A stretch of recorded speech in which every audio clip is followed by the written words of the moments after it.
Tonight, we're going to confront something that will fundamentally rewire how you see reality. The observable universe. You've probably heard it's big.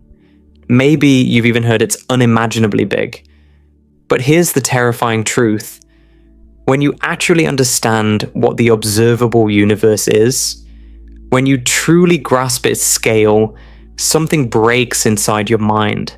Because the observable universe isn't just large, it's so incomprehensibly vast that the numbers we use to describe it stop meaning anything. And the most disturbing part? Everything we can see, everything we've ever observed, every galaxy, every star, every photon of light that has ever reached us, all of it might be nothing. An infinitesimally small bubble floating in something so much larger that our entire observable universe would vanish within it. Before we dive into this journey across the cosmos, if you find these explorations of space and scale meaningful, a quick like or subscribe would really help this channel reach more curious minds. It's a small gesture, but it makes a real difference for me. Now, let's begin. Let's start with something familiar. Distance. You understand distance in your everyday life. The walk to your kitchen, the drive to work, the flight across a country. These are distances your brain can handle because you've experienced them. You know what they feel like in your body. You can picture them in your mind and estimate how long they'll take. A kilometer is about the distance you can walk in 10 to 12 minutes at a normal pace. A mile is a little more than that. These measurements work perfectly for everyday life. If someone tells you a store is 5 kilometers away, you know roughly how long it will take to drive there. Maybe 10 minutes in light traffic. Maybe 15 if you hit some red lights. The distance makes intuitive sense because you've traveled distances like it countless times before. Even larger distances on Earth remain comprehensible. The distance from New York to Los Angeles is about 4,500 kilometers. That's roughly a 5-hour flight. You can imagine that journey. You've probably taken flights that long yourself or know people who have. Maybe you've done that cross-country drive and experienced the landscape changing from eastern cities to Midwest plains to Rocky Mountains to Pacific coast. The journey is long, but it's achievable. It fits within human experience. The Earth's circumference at the equator is about 40,075 kilometers. That's a big number, but early explorers sailed around the world, so we know the distance is traversable. Magellan's expedition took 3 years to circumnavigate the globe starting in 1519. Modern commercial flights could theoretically circle the Earth in about 45 hours if you booked connecting flights all the way around. The Earth is large from our perspective, standing on its surface, but it's not incomprehensibly large. It's a finite sphere you could, in theory, explore completely. The Mariana Trench descends nearly 11 kilometers below sea level into crushing darkness. Mount Everest rises about 9 kilometers above sea level into thin, frozen air. That's a vertical range of 20 kilometers on a planet nearly 13,000 kilometers wide. These are substantial numbers, but they're not beyond understanding. We evolved to understand distances we can walk in a day. Distances that matter for survival and navigation. Our brains are built for this scale. We're comfortable here. But here's where things start to shift. When you leave Earth's surface and venture into space, human scale measurements begin to fail. Not because the measurements themselves are wrong, but because the numbers become so large, they lose all intuitive meaning. They stop being distances you can feel and become abstract symbols on a page. The moon orbits Earth at an average distance of about 384,000 kilometers. Most people have some vague sense that the moon is far away. You can see it in the sky. a familiar companion that has watched over humanity since before we were human. Ancient people told stories about it, lovers have gazed at it, tides respond to its pull. But do you really understand how far 384,000 kilometers actually is? Here's one way to think about it. If you drove a car to the moon at highway speeds, say 100 kilometers per hour, without ever stopping, it would take you about 160 days. That's more than 5 months of continuous driving.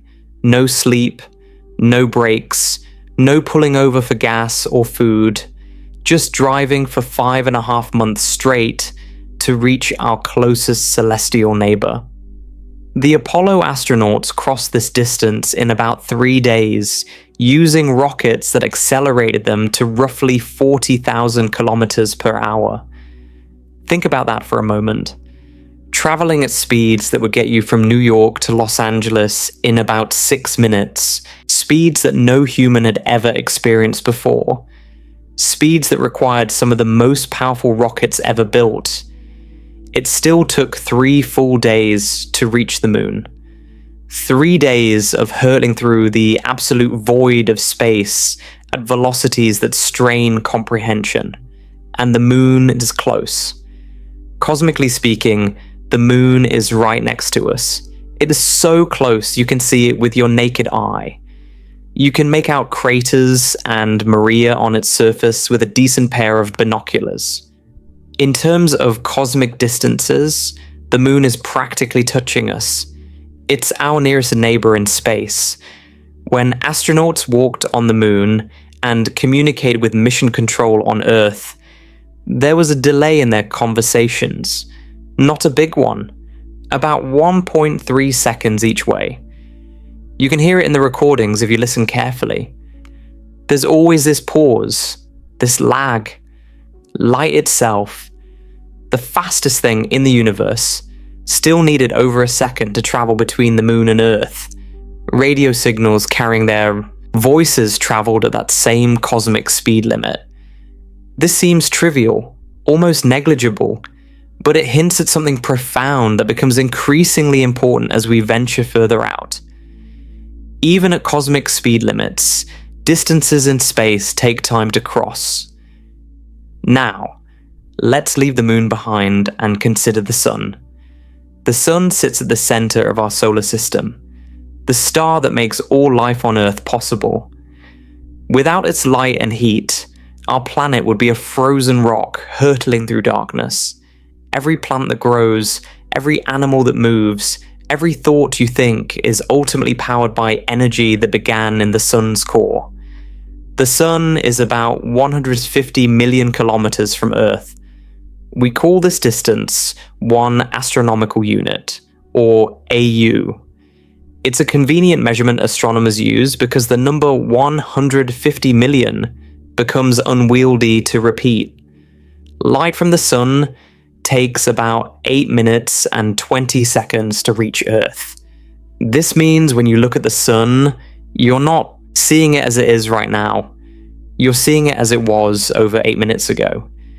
If the sun suddenly changed, if it dimmed or brightened or somehow exploded, we wouldn't know for 8 minutes. The event would happen, and we continue basking in sunlight that left the sun before anything went wrong. For over 8 minutes, we'd be living in ignorance of a catastrophe that had already occurred. At highway speeds, reaching the sun's distance would take about 170 years of continuous driving. The fastest spacecraft humans have ever built, the Parker Solar Probe, travels at up to 690,000 kilometers per hour when it's close to the sun, using the sun's own gravity to slingshot itself to higher and higher speeds.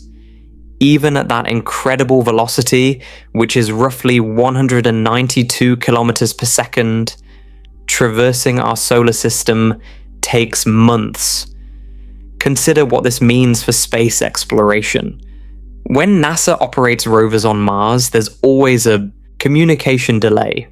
Mars orbits between about 54 million kilometers and 400 million kilometers from Earth. depending on where both planets are in their orbits around the Sun. At its closest approach, signals take about 3 minutes to reach Mars. At its farthest, over 22 minutes. You can't drive a Mars rover in real time like you drive a remote-controlled car in your backyard. You send commands, then wait. If something goes wrong, if the rover encounters an obstacle or gets stuck, you won't know for minutes, and your corrective commands will take minutes more to arrive. A problem that might take seconds to fix with a toy car on Earth can take an hour or more to address on Mars. The distance imposes a fundamental constraint on how we can interact with anything beyond our immediate cosmic neighborhood. But here's the thing. The Sun is close. Mars is close. Everything in our solar system is, cosmically speaking, right next door.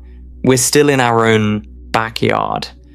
The real vastness, the truly terrifying scale, begins when we leave the Sun's neighborhood entirely. Let's talk about the edge of our solar system. The planets extend out to Neptune, which orbits about 30 AU from the Sun. That's 30 times the Earth-Sun distance, roughly 4.5 billion kilometers. Light takes about 4 hours to travel from the Sun to Neptune. Voyager 2, which flew past Neptune in 1989, took 12 years to make that journey despite being one of the fastest objects humans have ever launched. Beyond Neptune lies the Kuiper Belt, a vast region of icy bodies including Pluto. The Kuiper Belt extends from about 30 AU to roughly 50 AU from the Sun. Thousands of frozen objects drift through this region, remnants from the solar system's formation that never coalesced into a planet. But the solar system doesn't end there. Far beyond the Kuiper Belt, almost incomprehensibly distant, lies the Oort cloud. The Oort cloud is a theoretical, spherical shell of icy objects that surrounds our entire solar system like a cosmic bubble. We've never directly observed an Oort cloud object because they're too far away and too small and too dark.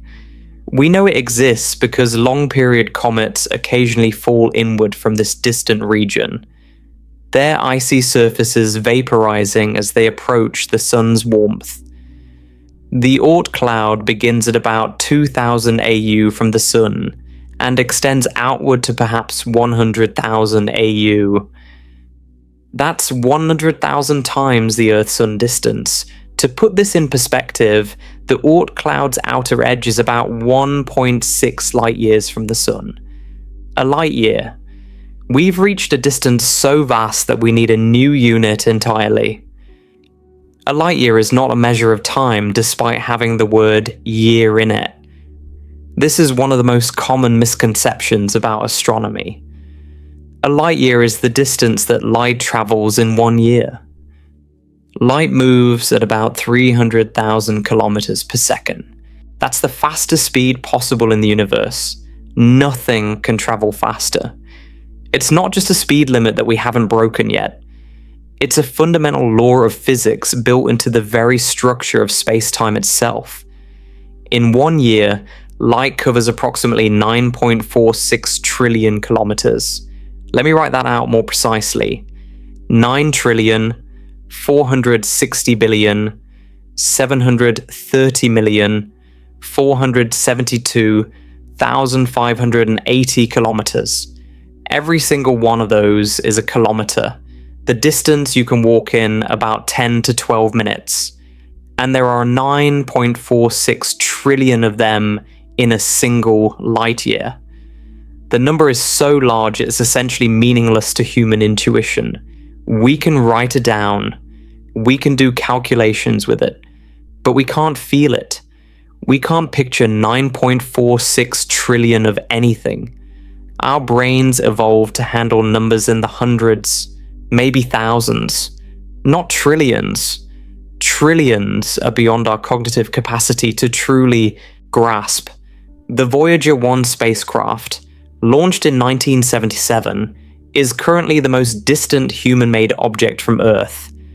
As of 2026, it's about 25 billion kilometers away, which is roughly 165 AU.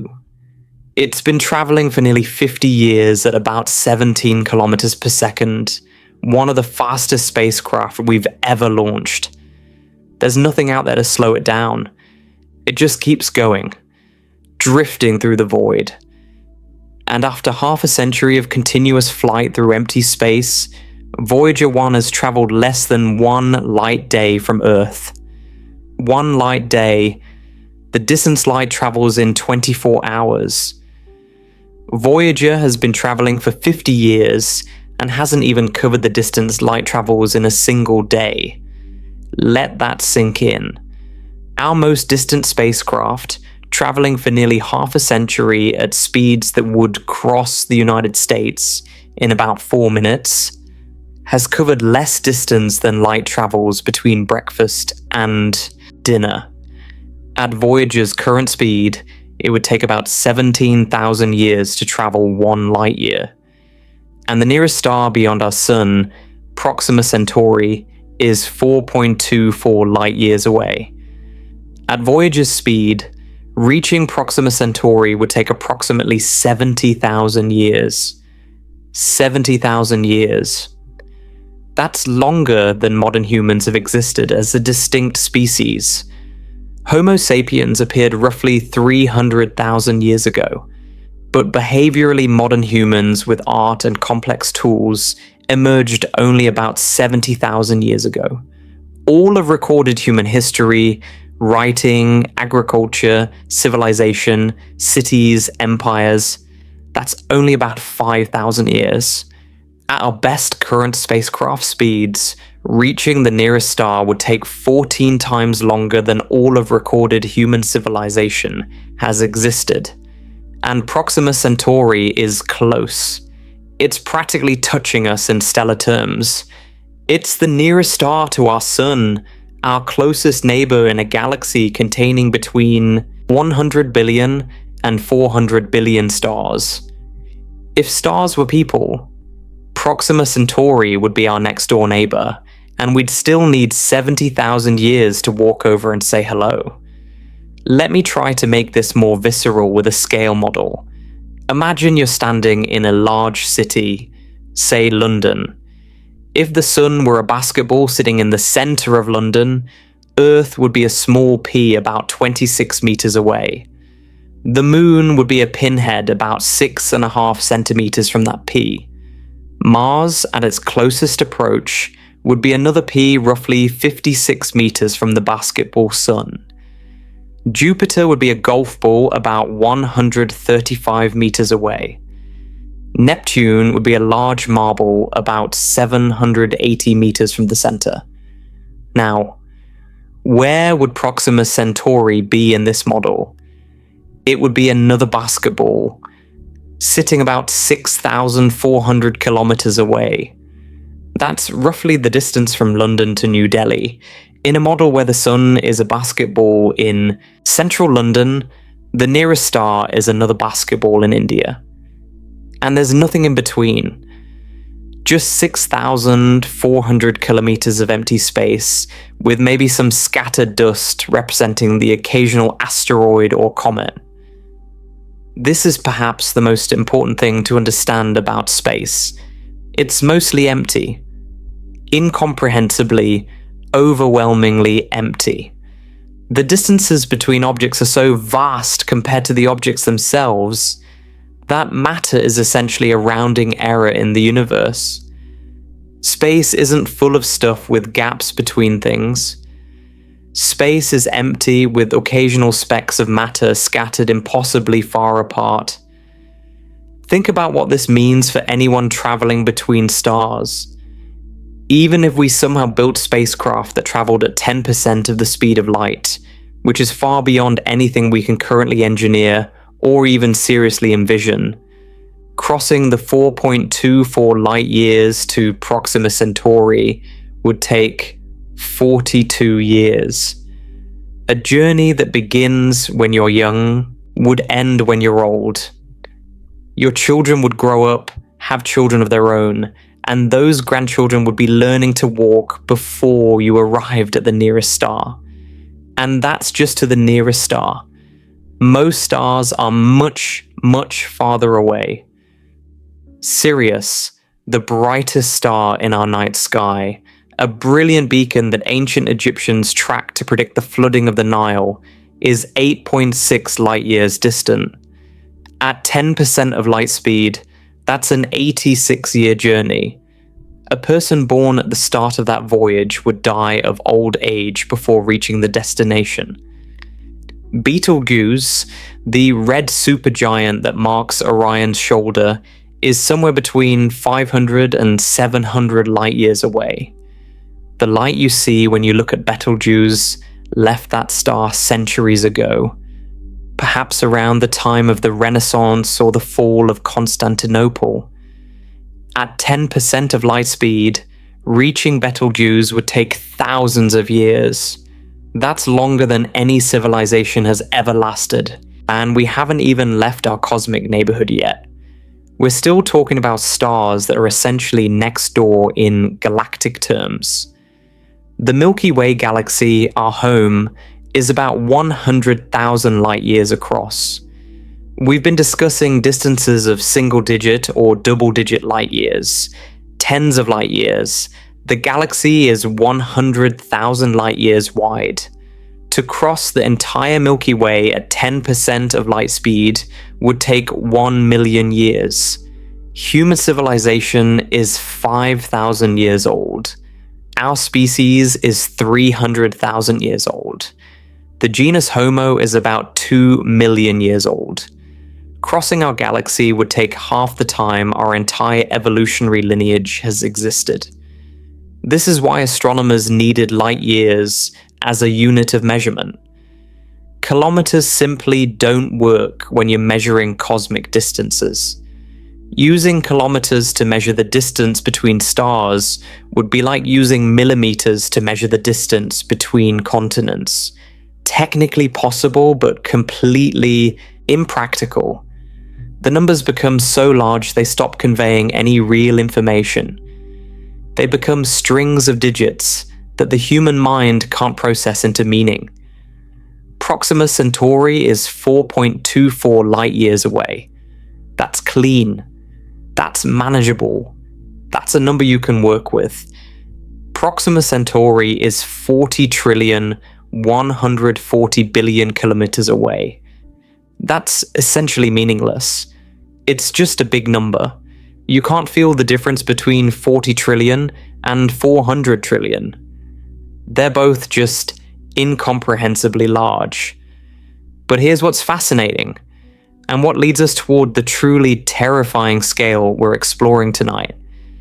Even the light year, which is already almost incomprehensibly large at 9.46 trillion kilometers, becomes inadequate when we zoom out further. When we start talking about the full scale of our galaxy, or the distances between galaxies, or the observable universe itself, even light years start to seem small. Because the observable universe isn't measured in light years, it's measured in billions of light years. And that scale, the scale we're building toward tonight, is where human comprehension truly and completely breaks down. Right now, I want you to sit with what we've established. Proxima Centauri, our nearest stellar neighbor, is 4.24 light years away. That's about 40 trillion kilometers. At our fastest current spacecraft speeds, reaching it would take 70,000 years. Every star you can see with your naked eye on a clear night is part of the Milky Way galaxy. All of them. Every constellation that ancient humans used to navigate across oceans and deserts. Every point of light that poets have written about for millennia. Every star that guided travelers, inspired myths, and filled humans with wonder since we first looked up from the African savanna. All of it exists within one single galaxy, and the galaxy, our galaxy, is one of roughly 2 trillion galaxies in the observable universe. 2 trillion. That's a 2 followed by 12 zeros. 2 million galaxies, each one containing billions or trillions of stars, each one spanning thousands or hundreds of thousands of light years across. And every single thing we've discussed so far, the moon, the sun, the solar system, the Oort cloud, Proxima Centauri, all of it exists within one unremarkable corner of one average-sized galaxy among 2 trillion others. We're just getting started. The distances we've covered so far, the distances that seemed so impossibly vast, are nothing. They're a rounding error. They're a speck of dust on the lens of a telescope pointing toward infinity. The scale we're building toward will make everything we've discussed feel tiny, because the observable universe isn't just large, it's so incomprehensibly vast that the numbers we use to describe it stop functioning as numbers. They become abstractions that human minds cannot process. And the most terrifying part? The observable universe in all its 93 billion light-year expanse might be nothing. An infinitesimally small fraction of what actually exists. A single bubble floating in something so much larger that our entire cosmic horizon vanishes within it, like a single atom in an endless ocean. That's where we're heading. That's the scale we're going to confront. And by the time we get there, the moon and the sun and even our entire galaxy will seem like familiar, comfortable, almost cozy places compared to the true vastness of everything. When you look up at the night sky on a clear, dark night, away from the glow of city lights, you can see a pale bend of light stretching across the darkness from horizon to horizon. That's the Milky Way. Our galaxy. Our cosmic home. The ancient Greeks thought it looked like spilled milk across the heavens. The Norse believed it was the path to Valhalla. Indigenous cultures around the world created myths about this river of light that divided the sky. Every single star visible to your naked eye is part of this structure. Every point of light that ancient navigators used to cross oceans. Every constellation that humans have told stories about for thousands of years. All of it belongs to the Milky Way. But what you're actually seeing when you look at that pale band isn't individual stars. It's the combined glow of billions of stars too distant to distinguish separately, all blending together into that soft, luminous stream. You're looking into the dense heart of our galaxy's disk, seeing the accumulated light of countless suns. The Milky Way stretches approximately 100,000 light years from one edge to the other. Let me try to make that number meaningful, because it's easy to let it slide past as just another big number. Light, traveling at 300,000 kilometers per second, or the fastest speed possible in the universe, takes 100,000 years to cross our galaxy. Think about what that means. When light from the far edge of the Milky Way finally reaches your eyes tonight, it left its source during a time when anatomically modern humans were just beginning to emerge in Africa. Neanderthals still walked the earth. Our ancestors had not yet developed language as we know it. They had not painted caves or buried their dead with ritual. That light has been traveling through the darkness of space for the entire span of human cognitive evolution, and it's only now arriving at your retina. If you could somehow freeze time and lay a rope from one edge of our galaxy to the other, that rope would need to be 946 quadrillion kilometers long. That's a 9 followed by 17 zeros. Every kilometer of that rope is a distance you could walk in about 10 minutes. And there are 946 quadrillion of them stretching across our galaxy. Within this vast spiral structure, Astronomers estimate there are between 100 billion and 400 billion stars. That's a enormous range, and the uncertainty exists because counting stars from inside a galaxy is extraordinarily difficult. You're like a person standing in the middle of a dense forest at night, trying to count every tree in the forest using only a flashlight. Some trees are visible, many are hidden behind others. Fog obscures entire regions. You can estimate, but you can never be certain. The best current estimates place the number of stars in the Milky Way at around 200 to 300 billion. Let me help you understand how large that number is, because billions are numbers humans cannot intuitively grasp. If you counted 1 star per second, without stopping, without sleeping, without taking any breaks whatsoever, it would take you roughly 6,000 to 12,000 years to count all the stars in the Milky Way. That's longer than all of recorded human civilization. Writing was invented about 5,000 years ago. Agriculture began about 10,000 years ago.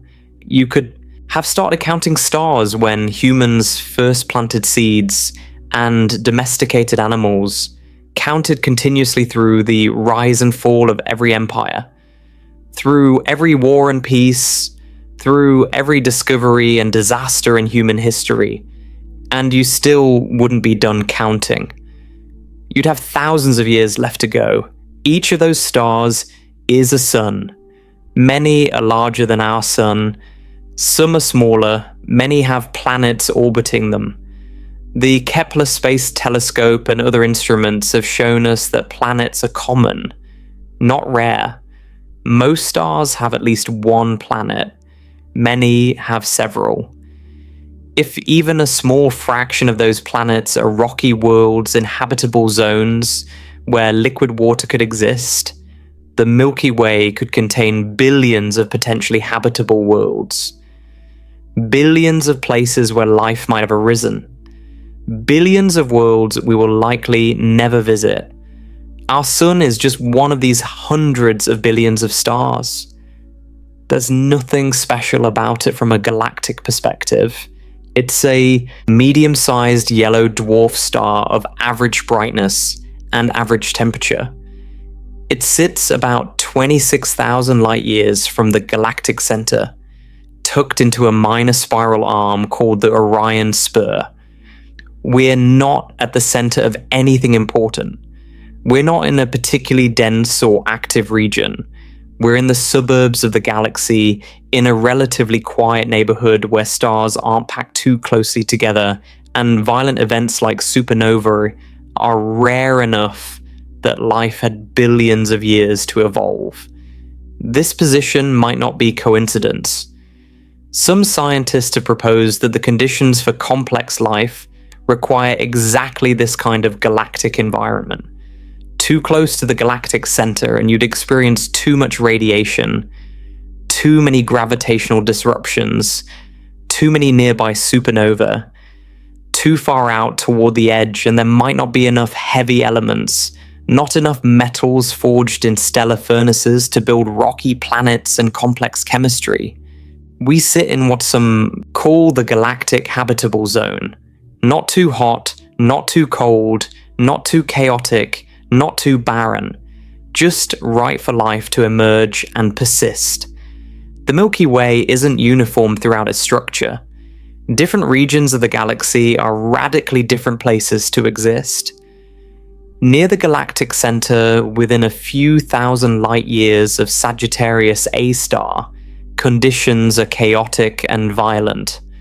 Stars are packed hundreds of times more densely than in our neighborhood.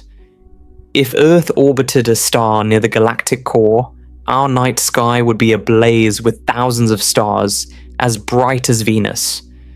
So many that true darkness might never fall. The combined light of nearby stars would create a perpetual twilight, even at midnight. But that beautiful sky would come at a terrible cost. Near the galactic center, supernovae explode far more frequently. Gravitational interactions between closely packed stars can fling planets out of their orbits. Radiation levels are higher. The supermassive black hole occasionally flares, releasing bursts of energy that sterilize nearby regions. Life, if it arose at all near the galactic core, would face constant catastrophe. Evolution might never have enough stable time to produce anything complex. Move outward from the center and conditions change. The spiral arms where we reside are regions of active star formation. Here, giant molecular clouds collapse under their own gravity, fragmenting into clusters of new stars. The Orion Nebula, visible as a fuzzy patch in Orion's sword, is one such stellar nursery about 1,340 light-years away. Within it, hundreds of new stars are being born right now, their light illuminating the surrounding gas in spectacular colors that our telescopes capture in breathtaking images. But even the spiral arms can be dangerous. Massive young stars burn hot and die fast, exploding as supernovae after only a few million years. These explosions seed the surrounding space with heavy elements necessary for rocky planets and life, but they also release deadly radiation. A supernova within about 50 light-years of Earth could potentially trigger mass extinctions by stripping away our ozone layer. Our position in the Orion Spur, a minor arm between two major spiral arms, might be ideal. We're close enough to star-forming regions that heavy elements were available to build our planet, but we're far enough from the densest concentrations of massive stars that catastrophic supernovae are rare. In the 4.5 billion years since Earth formed, we've been lucky. No nearby supernova has sterilized our world. Whether this is coincidence or a prerequisite for intelligent life to emerge, we don't know. The Sun orbits the galactic center at a speed of about 230 kilometers per second. That sounds incredibly fast, and it is. At that speed, you could travel from New York to Los Angeles in about 17 seconds. You could circle Earth's entire equator in under 3 minutes. The Sun is hurtling through space at a velocity that would get you anywhere on Earth almost instantly. But even at this tremendous velocity, the Sun takes approximately 225 million years to complete one single orbit around the galaxy. This period is sometimes called a galactic year or cosmic year. One trip around the Milky Way takes 225 million Earth years. Think about that timescale. The last time the Sun was at its current position in its orbit around the galaxy, dinosaurs were just beginning to evolve on Earth. The first dinosaurs appeared about 230 million years ago. So roughly one galactic year ago, the age of reptiles was just dawning. The time before that, about 450 million years ago, life had only recently crawled onto land. Fish dominated the oceans. There were no forests, no amphibians, no reptiles, no mammals, no birds. 2 galactic years ago, life on Earth was still mostly confined to the seas. Earth has existed for about 4.5 billion years. In that entire time, our planet has completed only about 20 trips around the galaxy. 20 galactic years. The universe itself has existed for only about 13.8 billion years, which is roughly 60 galactic years. The cosmos is 60 galactic years old. Measured in orbits around our galaxy, the universe is younger than many humans are in Earth years. At the very center of the Milky Way sits something extraordinary and terrifying. A supermassive black hole called Sagittarius A star. This black hole contains about 4 million times the mass of our Sun, all compressed into a region of space smaller than our solar system. The event horizon, the boundary beyond which nothing can escape, is only about 12 million kilometers across. That's smaller than the orbit of Mercury. Yet within that relatively compact space lurks the gravitational equivalent of 4 million suns. Stars near the galactic center orbit this black hole at tremendous speeds, whipping around it like planets around a sun, but much faster. One star, called S2, completes an entire orbit every 16 years, reaching velocities of nearly 3% the speed of light at its closest approach. That's about 7,600 kilometers per second. At that speed, you could travel from Earth to the Moon in about 50 seconds. And this star, a massive blue giant many times larger than our Sun, is being flung around the galactic center like a rock in a sling. Observing these stars and their orbits is actually how astronomers confirm the black hole's existence and measured its mass. By tracking how fast stars move and how tightly they orbit, you can calculate how much mass must be at the center pulling them. The answer is always the same. About 4 million solar masses, concentrated in a tiny region. Only a black hole could do that. The Milky Way isn't just stars. It contains vast clouds of gas and dust called nebulae, regions, where new stars are being born and old stars are dying. The Crab Nebula is the remnant of a supernova that exploded in 1054, recorded by Chinese astronomers who saw a new star appear in the sky, bright enough to be visible during daylight. The galaxy also contains dark matter, an invisible substance we can only detect through its gravitational effects. Dark matter doesn't emit light, doesn't absorb light, doesn't interact with normal matter except through gravity. We know it exists because galaxies rotate in ways that only make sense if they contain far more mass than we can see. The Milky Way's dark matter forms a vast halo extending far beyond the visible stars, and it makes up about 85% of the galaxy's total mass. Without dark matter, the Milky Way couldn't hold itself together. Stars in the outer regions orbit too fast. They should fly off into intergalactic space, but they don't, because dark matter's gravity holds them in place. From a cosmic perspective, the Milky Way is actually quite large. This might surprise you given how we've been building toward the terrifying vastness of the universe, but it's true. About 95% of all galaxies in the universe are smaller than ours. Most galaxies are dwarf galaxies, small collections of a few million to a few billion stars. The Milky Way, with its hundreds of billions of stars and 100,000 light-year span, is genuinely massive. It's in the top 5% of galaxies by size. If galaxies were people, the Milky Way would be a professional basketball player standing in a crowd of average height humans. But here's where our galaxy's significance begins to change, because the Milky Way isn't alone in the cosmos. It has neighbors. And when you start comparing it to its neighborhood, and then to the structures beyond that neighborhood, the Milky Way begins to shrink. Not physically, but in significance. The closest large galaxy to us is Andromeda, also known as Messier 31 or simply M31. Andromeda sits about 2.5 million light-years away from the Milky Way.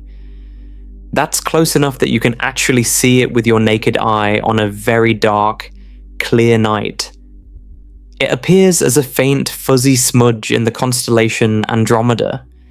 When you look at that smudge, you're seeing light that left Andromeda 2.5 million years ago, during the Pliocene epoch on Earth. Our ancestors were just beginning to use stone tools. The genus Homo didn't exist yet. That light has been traveling through the void of intergalactic space since before humans evolved, and it's only now reaching your eyes. Andromeda is actually larger than the Milky Way. It contains about 1 trillion stars, roughly 3 to 4 times what our galaxy has. Its diameter spans approximately 220,000 light years, more than double ours. In our local group of galaxies, Andromeda is the dominant member, and we are the second largest. In about 4.5 billion years, Andromeda and the Milky Way will collide. The two galaxies are moving toward each other at about 110 kilometers per second, drawn together by their mutual gravity.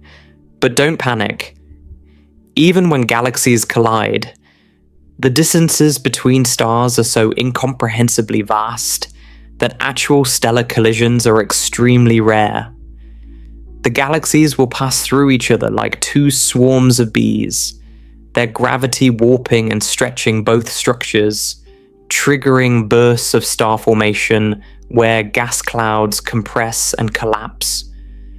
Over hundreds of millions of years, they'll fall back together, pass through each other again, and eventually merge into a single large elliptical galaxy that some astronomers have nicknamed Milkomeda. By then, the sun will be nearing the end of its life, swelling into a red giant that will likely swallow Earth. So any beings watching this cosmic collision will probably not be on our planet, but somewhere, perhaps on a world orbiting a younger star, intelligent life might witness two great spirals becoming one. Andromeda, the Milky Way, and about 50 other galaxies form what astronomers call the local group. This is our cosmic neighborhood, a collection of galaxies bound together by gravity, orbiting a common center of mass. Most of the galaxies in the local group are small dwarf galaxies containing just a few million or a few billion stars. The Large Magellanic Cloud, visible from the southern hemisphere as a fuzzy patch about 20 degrees from the south celestial pole, is an irregular dwarf galaxy containing about 10 billion stars. The Small Magellanic Cloud is even smaller. Both orbit the Milky Way and will eventually be consumed by our galaxy, their stars absorbed into the Milky Way's structure. The local group spans about 10 million light years across. That sounds enormous, and compared to anything on Earth or even anything in our solar system, it is enormous. You could fit about 100 Milky Way galaxies end to end across the local group's diameter. Light takes 10 million years to cross from one edge to the other. But here's where the scale starts to become truly unsettling. Because the local group is just one tiny cluster in a much, much larger structure. We've been climbing a ladder of scale, and we're not even close to the top yet. The local group is part of the Virgo supercluster. A supercluster is exactly what it sounds like. It's a cluster of galaxy clusters. Instead of talking about individual galaxies, we're now talking about groups and clusters of galaxies, all gravitationally connected in an enormous structure. The Virgo supercluster contains at least 100 galaxy clusters and groups, with a total mass of about 1 quadrillion times the mass of our Sun. That's a 1 followed by 15 zeros. To write it out would be 1,000 trillion solar masses. The supercluster spans about 110 million light years across and contains roughly 100 trillion stars. Let me try to convey this scale because the numbers are starting to lose meaning.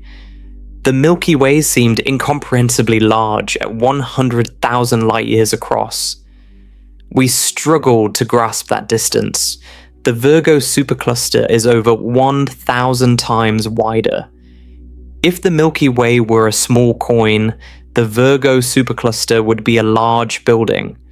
Our entire galaxy, our vast spiral containing hundreds of billions of stars would be just one coin among thousands of coins scattered throughout that building.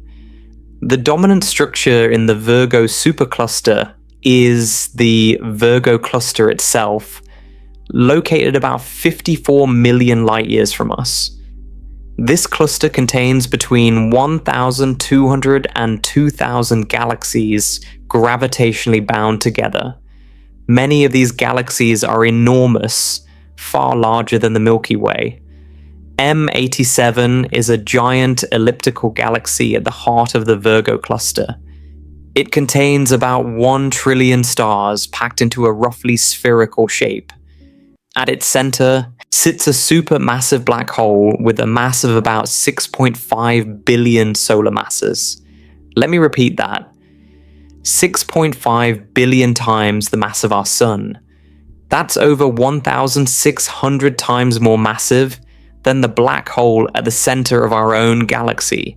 This black hole is so massive and so active that it shoots jets of matter and energy extending for thousands of light years into intergalactic space.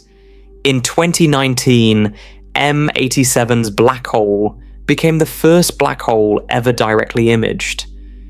The Event Horizon Telescope, a network of radio dishes spanning the globe working together as one enormous virtual telescope, captured the shadow of this cosmic monster. That fuzzy orange ring you might have seen in news reports was the glowing accretion disk of a superheated material spiraling into a void 6.5 billion times the mass of our Sun. If the Milky Way were located in the Virgo cluster instead of out in the suburbs of the supercluster, we'd be just another medium-sized spiral galaxy. Nothing special, probably not even in the top 50% by size within that crowded region. But in 2014, astronomers made a discovery that revealed the Virgo supercluster itself is just a small piece of something even larger. They found that we're part of an immense structure called Laniakea. The name comes from Hawaiian and means immeasurable heaven.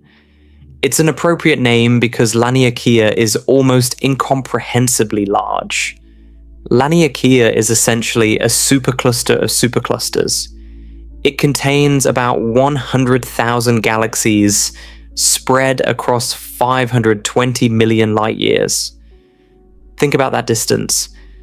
Light traveling at 300,000 kilometers per second, covering 9.46 trillion kilometers every year, takes 520 million years to cross Laniakea.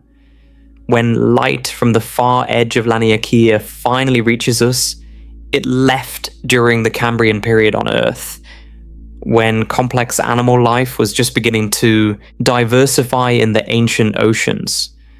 All of these 100,000 galaxies, including our Milky Way, are slowly moving towards the center of Laniakea, pulled by the combined gravity of all that accumulated mass. We're falling, along with everything else in this vast structure, toward a mysterious region called the Great Attractor. The center of Laniakea, the point toward which everything is flowing, is called the Great Attractor. This is a region of space with such enormous gravitational pull that it is drawing in thousands of galaxies. The Great Attractor lies behind the plane of the Milky Way from our perspective, which means dust and gas in our own galaxy block our view of it. For decades, astronomers knew something massive was there because they could measure its gravitational effects, but they couldn't see it directly. The mystery of the Great Attractor captivated astronomers for decades. Starting in the 1970s, careful measurements revealed something strange. Our galaxy, along with the entire local group, was moving through space at about 600 kilometers per second toward a specific point in the sky. That's over 2 million kilometers per hour. Something massive was pulling us. But when astronomers looked in that direction, they saw almost nothing. The Great Attractor lies in a region of sky called the Zone of Avoidance, directly behind the thickest part of the Milky Way's disk. Stars, gas, and dust in our own galaxy block about 20% of the sky from optical observation, and the Great Attractor sits squarely in this blind spot. For years, it was like being pulled by an invisible hand. We could feel the tug, but couldn't see what was doing the tugging. Astronomers knew something massive was there, more massive than anything else in our cosmic neighborhood. But the nature of that something remained hidden behind a veil of our own galaxy's material. The breakthrough came when astronomers started observing in wavelengths that could penetrate the obscuring dust. Radio waves pass through the galactic plane largely unimpeded. Infrared light penetrates better than visible light. X-rays from hot gas in distant galaxy clusters can be detected even through intervening material. Piece by piece, using these different windows into the cosmos, astronomers assembled a picture of what lies in the zone of avoidance. What they found was not one object but a region. The Great Attractor is a concentration of mass centered around the Norma cluster, a dense collection of galaxies about 250 million light-years away. But even Norma couldn't account for all the gravitational pull we were measuring. The mystery deepened before it resolved. Using different types of light, radio waves, infrared, X-rays, astronomers have pieced together what the Great Attractor actually is. It's not a single object, but a region containing several massive galaxy clusters. The Norma cluster is one of the largest structures in that region, but even the Great Attractor isn't the whole story. Recent observations suggest there's something even more massive beyond Laniakea pulling it in turn. The Shapley supercluster, located about 650 million light-years away, contains thousands of galaxies with a total mass of about 10,000 trillion times the mass of our Sun. Laniakea itself is being drawn toward Shapley. The cosmic tug-of-war extends to scales we're only beginning to map. At this scale, the Milky Way has become something almost impossible to locate. If you shrunk Laniakea down so that our entire galaxy was the size of a grain of rice, Laniakea itself would be about the size of a large room. We've gone from thinking our galaxy is everything to realizing it's less than a speck of dust in a structure so vast it defies human comprehension. And yet, we're still not at the largest scales. Laniakea is just one supercluster among many. The universe is filled with these structures, superclusters separated by vast voids, empty regions of space where almost no galaxies exist. When astronomers map the distribution of galaxies across the cosmos, a striking pattern emerges. Galaxies aren't randomly scattered through space like grains of sand flung across a floor. They cluster along filaments and walls, forming what scientists call the cosmic web. Between these filaments are enormous voids, regions sometimes hundreds of millions of light-years across, where the density of galaxies drops to almost nothing. The cosmic web looks exactly like what its name suggests. Imagine a three-dimensional spider web stretching through all of space. The strands of the web are filaments of galaxies, long thin structures containing thousands of galaxies connected end to end. Where strands meet, you find dense clusters and superclusters, knots in the web where gravity has pulled the most matter together. Between the strands of the voids, vast bubbles of near emptiness. This structure exists because of how the universe evolved. Shortly after the Big Bang, the universe was almost perfectly uniform, but not quite. Tiny density fluctuations existed, regions where matter was slightly more concentrated than average, and regions where it was slightly less. Over billions of years, gravity amplified these differences. Denser regions attracted more matter, becoming even denser. Less dense regions lost matter to their surroundings, becoming emptier. The result is the cosmic web we see today, a universe where matter has concentrated into filaments and clusters surrounding enormous empty spaces. The largest structures in this cosmic web are almost beyond imagination. The Sloan Great Wall, discovered in 2003, is a filament of galaxies stretching about 1.37 billion light years across. That's not a typo. 1.37 billion light years. Light takes 1.37 billion years to travel from one end to the other. When light from one end of the Sloan Great Wall reaches the other end, more time has passed than the entire history of complex animal life on Earth. The Hercules Corona Borealis Great Wall, discovered in 2013, may be even larger, spanning up to 10 billion light years. That's more than 10% of the diameter of the entire observable universe contained in a single structure. These cosmic walls and filaments contain billions of galaxies. Each galaxy contains billions or trillions of stars. Each star might have planets. The numbers become so large they stop functioning as numbers and become abstractions that human mind simply cannot process. And here's what's truly humbling. Everything I've described so far, the Milky Way with its hundreds of billions of stars, the Local Group with its 50 galaxies, the Virgo supercluster with its 100 trillion stars, Laniakea with its 100,000 galaxies, even the vast cosmic web with its filaments and voids, all of it exists within what we call the observable universe. The observable universe, that's the scale we've been building toward. That's where human comprehension truly fails.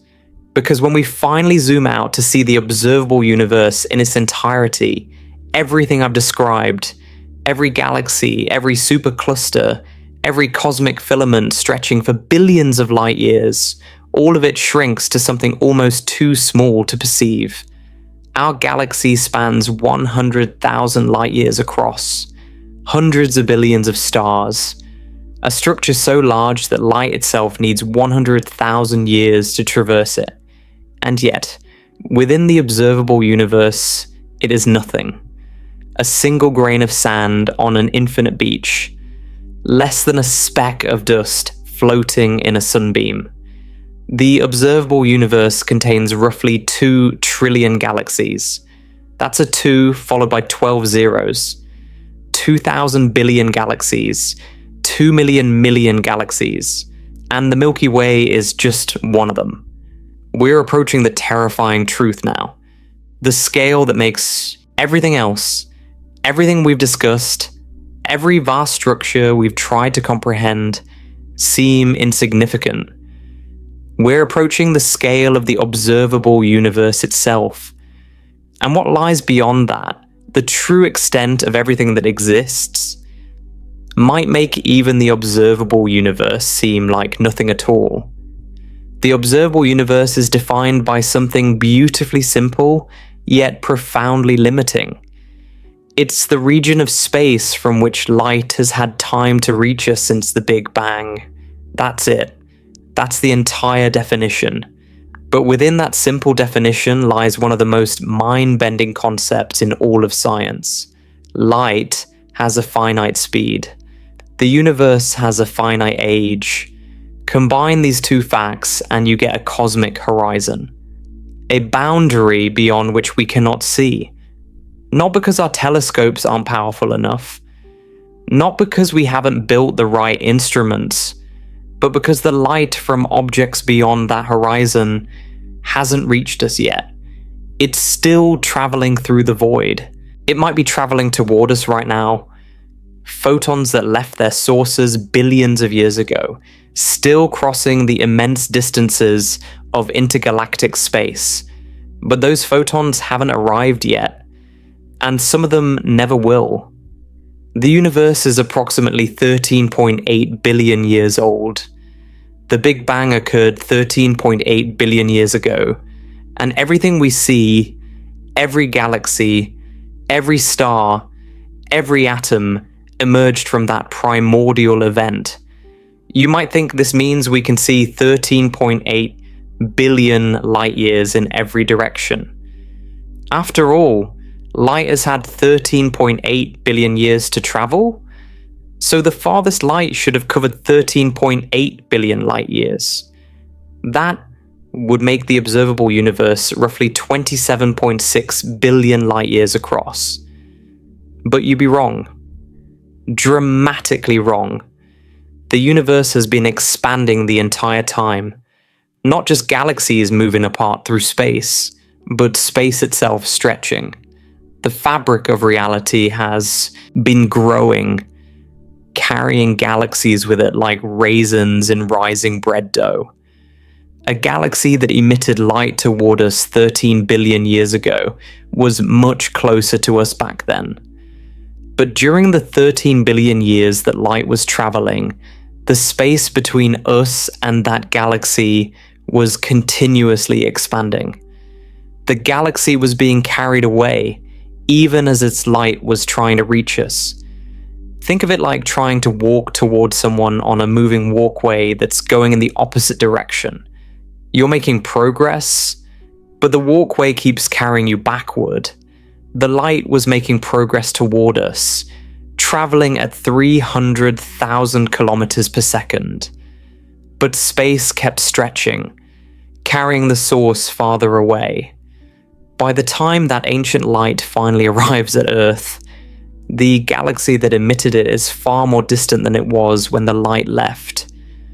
The source has been carried away by the expansion of space for 13 billion years while the light was in transit. The result is that the observable universe is about 93 billion light years across. Not 27 billion, 93 billion. The radius of the observable universe, the distance from Earth to the edge in any direction, is about 46.5 billion light years. The most distant objects we can see are now roughly 46.5 billion light years away, even though the light we're receiving from them has only been traveling for 13.8 billion years. This is one of the most counterintuitive aspects of cosmology. Objects can be farther away than the distance light could have traveled since the beginning of time, because space itself expanded while the light was in transit. The rules we're used to from everyday life simply don't apply at cosmic scales. There's a specific boundary that defines the edge of our observable universe, and it's marked by the oldest light we can possibly see.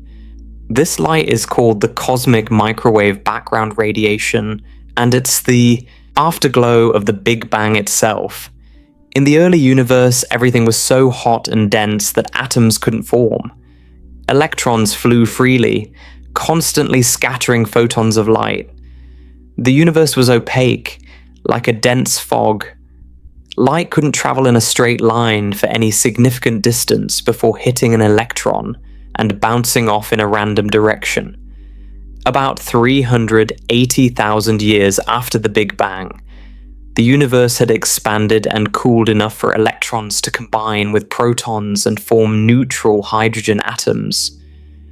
Suddenly, the fog lifted. Photons could travel freely through space for the first time.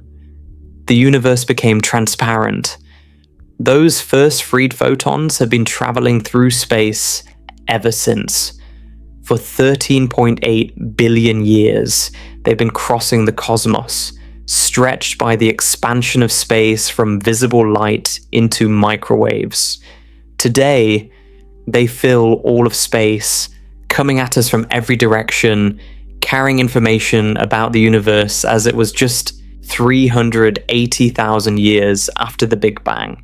When you tune an old television to a channel with no signal, about 1% of the static you see is caused by cosmic microwave background photons striking the antenna.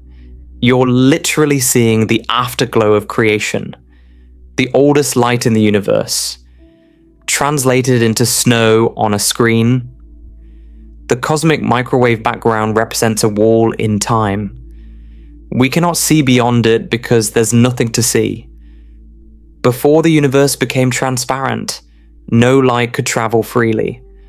The observable universe is bounded not just by distance, but by this moment of first light. Everything we can observe, every galaxy and star and structure, exists on our side of that ancient wall of light. Now let's talk about what exists within this 93 billion light-year sphere, because the numbers are genuinely terrifying. They're the kind of numbers that make you question whether human minds are equipped to contemplate reality at all. Within the QD observable universe, astronomers estimate there are roughly 2 trillion galaxies. Let me write that differently to make sure it sinks in. 2 million galaxies. 2,000 billion galaxies. Each one containing anywhere from a few million stars to several trillion stars. Each one a vast structure spanning thousands or hundreds of thousands of light years. Each one home to countless worlds, countless possibilities, countless stories we will never know. 2 trillion. How large is that number? If you counted 1 galaxy per second, never stopping, never sleeping, never taking a single break, it would take you about 63,000 years to count them all.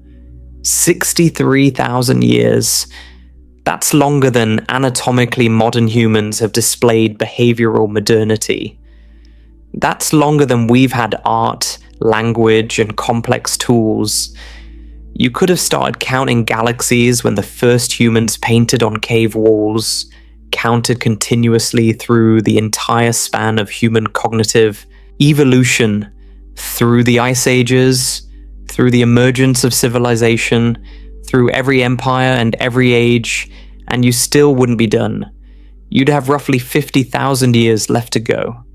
That's how many galaxies exist in the observable universe, and the Milky Way is just one of them. Each of these 2 trillion galaxies contains billions or trillions of stars. The total number of stars in the observable universe is estimated at around 200 billion trillion. Let me write that as a number because the words start to lose meaning. That's 200 sextillion stars. A 2 followed by 23 zeros. 200,000 billion stars. Here's a comparison that might help. There are roughly 10 times more stars in the observable universe than there are grains of sand on all the beaches on Earth. Think about that. Every beach you've ever walked on, every tropical shore, every rocky coastline, every vast desert of sand dunes, all the sand on all the beaches and deserts of the entire planet. Multiply that by 10, and you approach the number of stars we can observe. Scientists estimate there are roughly 7.5 sextillion grains of sand on Earth. The observable universe contains about 200 sextillion stars. For every grain of sand on our planet, there are roughly 25 to 30 stars in the observable universe. If you represented each star in the observable universe as a single grain of sand, you would need enough sand to fill approximately 6 trillion Olympic swimming pools. 6 trillion pools, each one 50 meters long, filled to the brim with sand, each grain representing a star. That's how many suns burn in the observable universe. The observable universe contains more stars than seconds that have elapsed since the Big Bang. The universe is about 436 quadrillion seconds old. There are roughly 500 times more stars than that. For every second that has passed since the beginning of time, there are 500 stars. These numbers are so vast, they've essentially stopped meaning anything. Your brain processes them as merely big, without any intuitive sense of what the bigness actually represents. You can't feel the difference between a trillion and a quadrillion. They're both just incomprehensibly large. And that's exactly the point. The observable universe operates on scales that human cognition cannot process.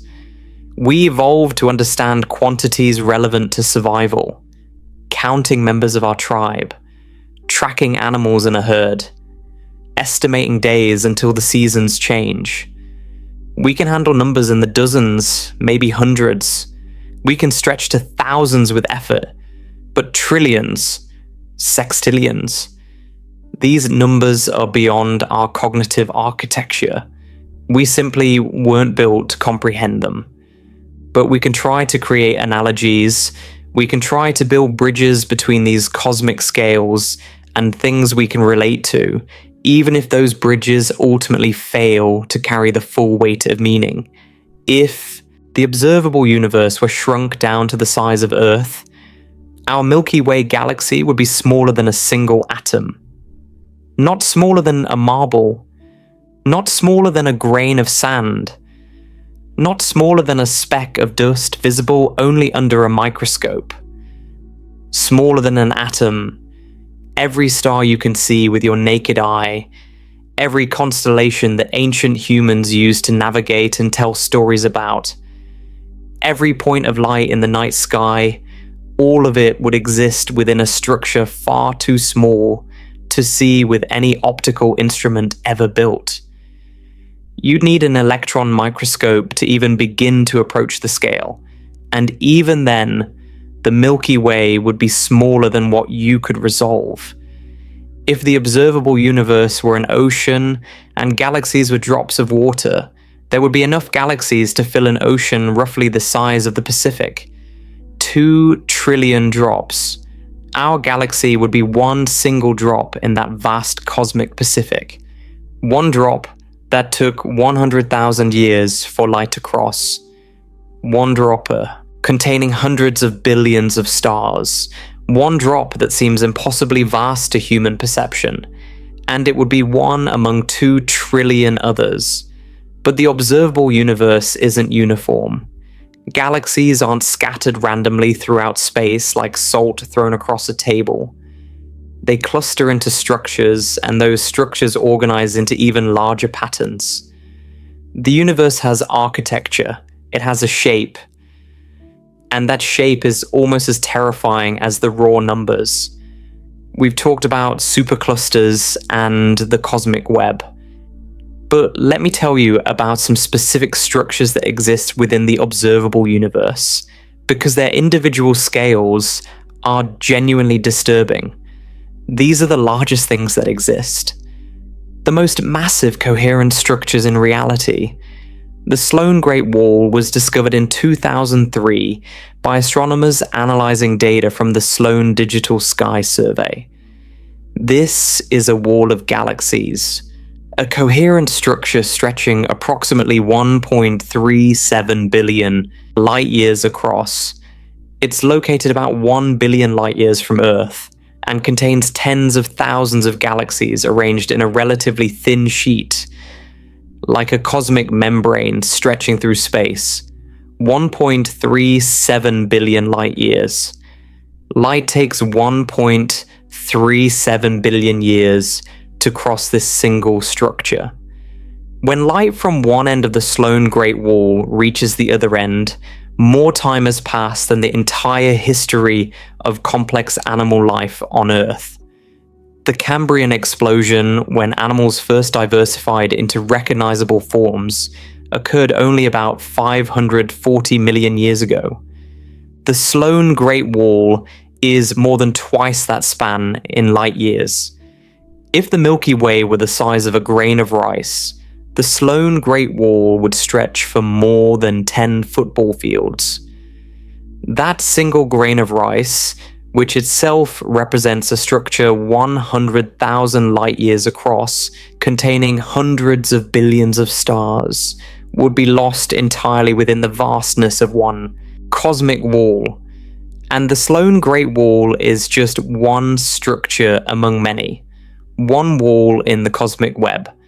The CFA2 Great Wall, discovered in 1989, is another filament of galaxies stretching about 500 million light years long, 200 million light years wide, and 15 million light years thick. It's a sheet of galaxies, a cosmic membrane of matter stretching across a significant fraction of the observable universe's radius. The Virgo supercluster, which contains our local group, which contains the Milky Way, is actually part of this structure. We live on one of these cosmic walls. We're embedded in it. When you look up at the night sky, you're looking out from inside one of the largest coherent structures in the cosmos. But the largest known structure in the observable universe is the Hercules Corona Borealis Great Wall. Discovered in 2013 through observations of gamma-ray bursts, this structure stretches approximately 10 billion light years across. That's not a typo. 10 billion light years. More than 10% of the observable universe's entire diameter is spanned by a single coherent structure. Let me try to convey what this means. Our galaxy spans 100,000 light years. The Hercules Corona Borealis Great Wall is 100,000 times larger.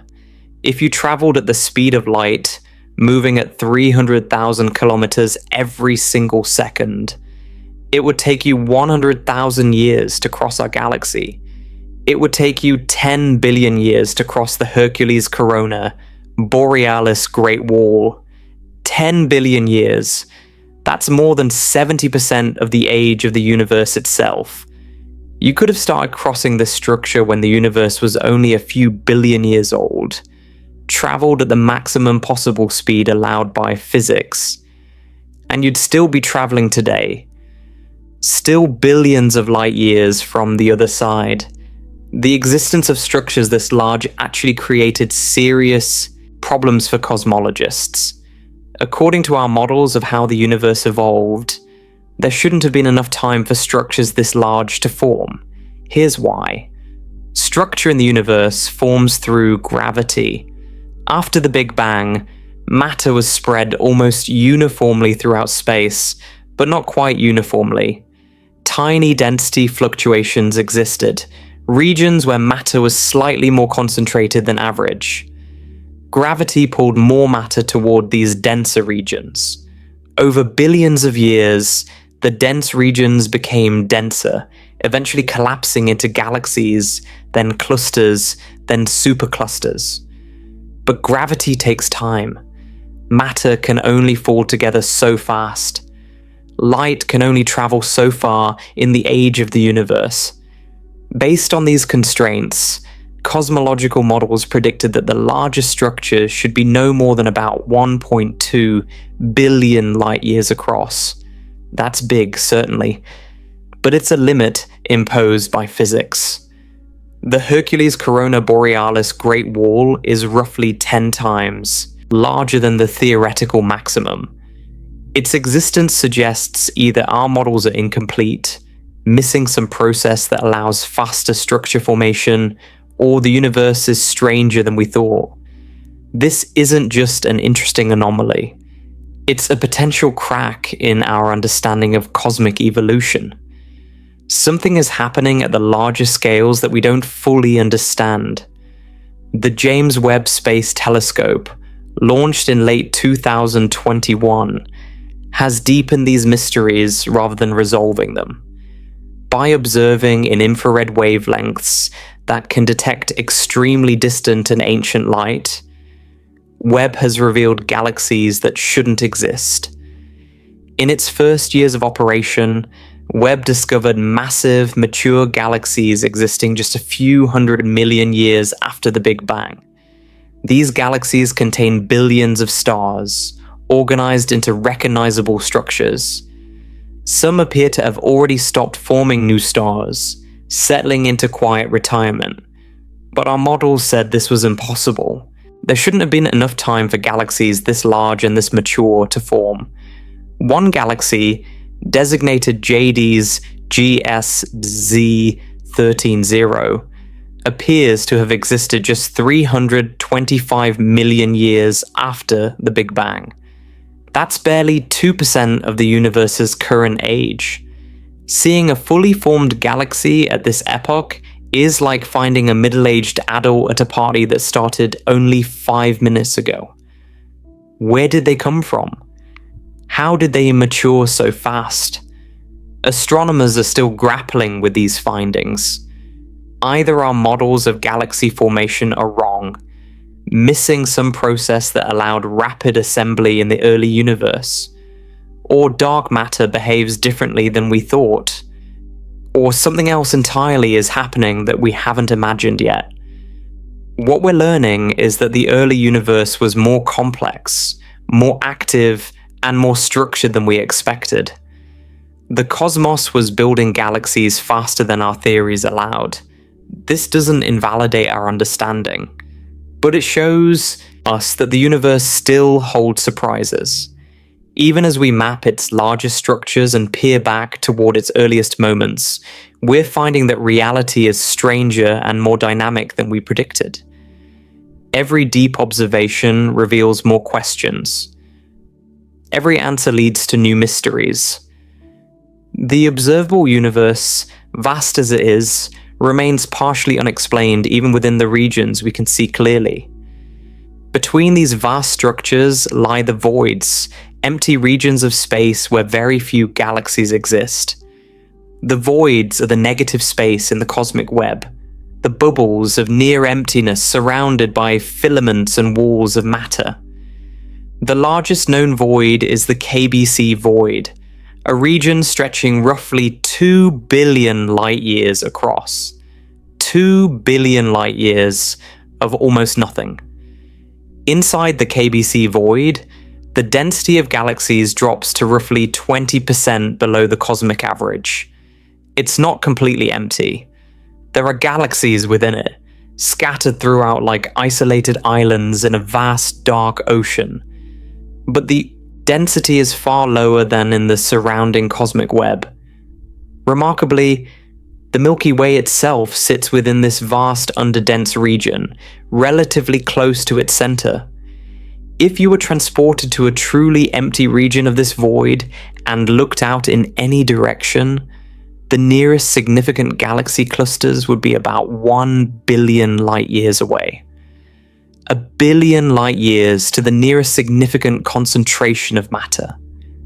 You would be utterly, completely isolated in a way that humans on Earth cannot truly comprehend. The nearest neighboring civilization, if one existed nearby, would be so far away that light from their earliest radio transmissions, if they had started broadcasting when their planet formed, still might not have reached you. These voids make up about 80% of the observable universe's volume. Most of the observable universe is empty. The galaxies, superclusters, filaments, and walls that we've been discussing occupy only about 20% of the total volume. The cosmic web isn't a dense network filling space. It's a sparse scaffolding of matter stretched across vast emptiness. The cosmos is like a three-dimensional Swiss cheese, where the holes are far larger than the cheese. This emptiness is important for understanding the true nature of the universe. When we talk about trillions of galaxies and sextillions of stars, it sounds almost crowded, but it's not. Even with all those galaxies, even with all those stars, space is overwhelmingly, oppressively empty. The distances between galaxies are typically measured in millions of light years. The distances between galaxy clusters are measured in tens or hundreds of millions of light years. The vast majority of the observable universe contains essentially nothing. Just vacuum. Just expanding space-time, stretching on and on through the darkness. And here's something that should genuinely disturb you. Even the largest structures we can detect, even walls that stretch for billions of light years, are small compared to the observable universe as a whole. The Hercules Corona Borealis Great Wall spans about 10 billion light years. The observable universe is about 93 billion light years across. That means you could fit roughly 9 or 10 of these incomprehensibly large structures end to end across the observable universe. The largest coherent structure we've ever discovered, something so vast that light takes 10 billion years to cross it, occupies only about 10% of the observable universe's diameter.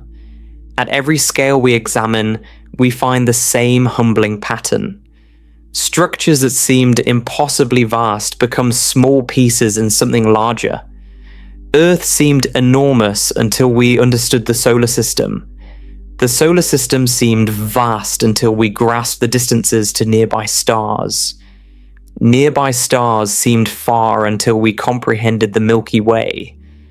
The Milky Way seemed immense until we learned about the local group. The local group seemed substantial until we discovered the Virgo supercluster. The Virgo supercluster seemed massive until we mapped Laniakea. Laniakea seemed colossal until we observed the cosmic web. And the cosmic web, stretching across billions of light years, is contained within the observable universe, which might itself be an infinitesimally small fraction of all that exists. This is the true scale. This is what we've been building toward. An observable universe, 93 billion light years across, containing 2 trillion galaxies, each with billions or trillions of stars, organized into a cosmic web of filaments and walls, separated by vast voids. A sphere of existence so large that light from its edges has been traveling toward us since the universe was young and still hasn't conveyed most of what's out there. But here's what makes this truly terrifying. What elevates the observable universe from merely incomprehensibly vast to genuinely frightening? The observable universe is just what we can see. It's defined by the finite speed of light and the finite age of the universe. Beyond the observable universe, space continues. The cosmos doesn't end at our cosmic horizon. There's no wall at 46.5 billion light years, no edge of reality, no boundary marked, "You are now leaving the observable universe." Space just keeps going. The observable universe isn't the whole universe. It might not even be a significant fraction of the whole universe.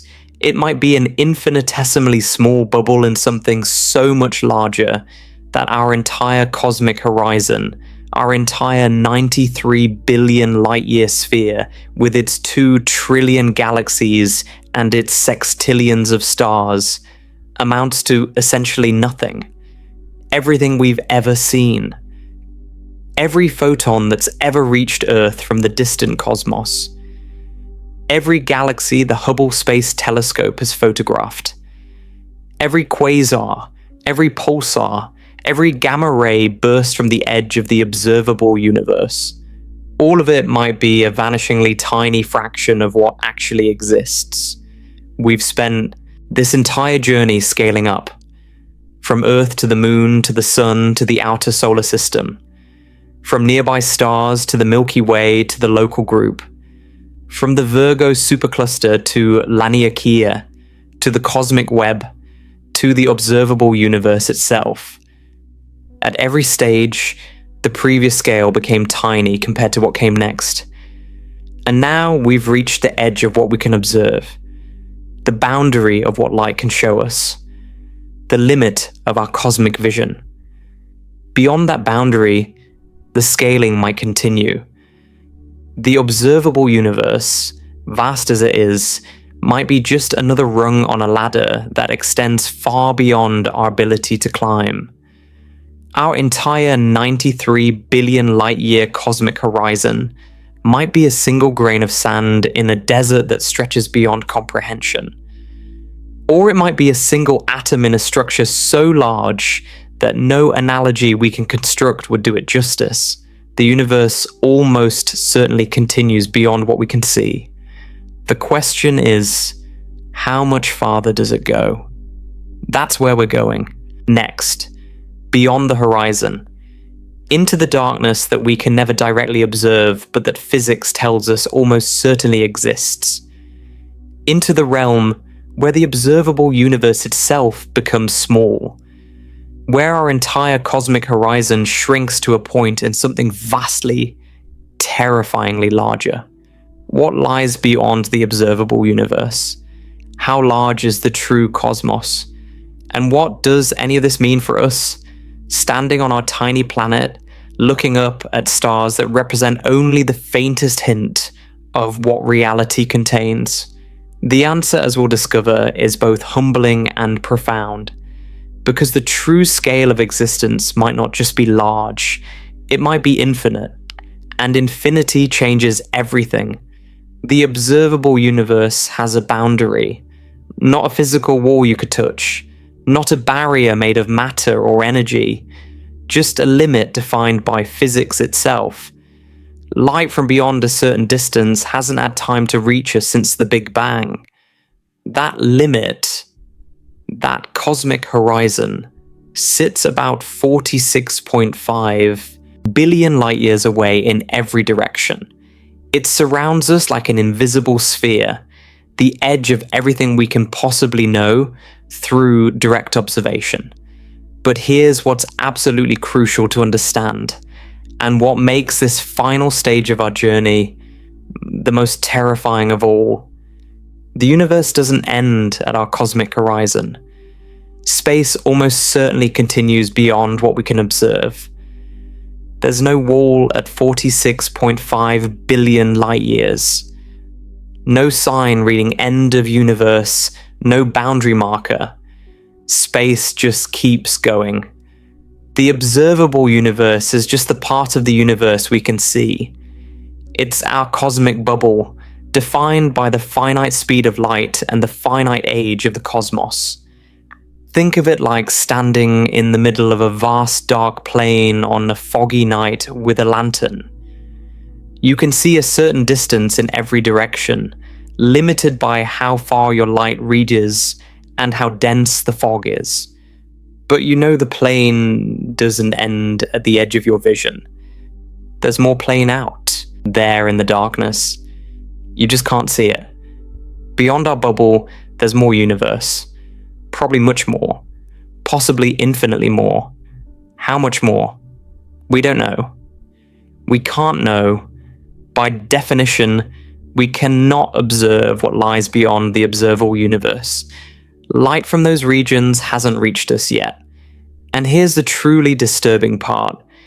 Given the accelerating expansion of the universe, some of that light never will reach us. Ever. No matter how long we wait. No matter how powerful our telescopes become. Some regions of space are receding from us so fast that their light is running a race it can never win.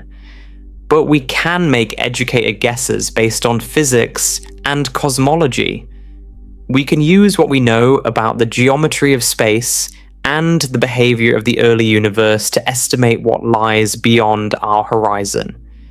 And those estimates are genuinely disturbing. The most straightforward interpretation of our observations suggests the universe is either infinite or extremely large compared to what we can observe. When astronomers measure the curvature of space, they're looking for whether the universe bends back on itself. Imagine the surface of a sphere. If you walk in a straight line on a sphere, you eventually return to where you started. The surface is finite but unbounded. It has no edges, but it doesn't extend forever. A curved universe could work the same way in 3 dimensions.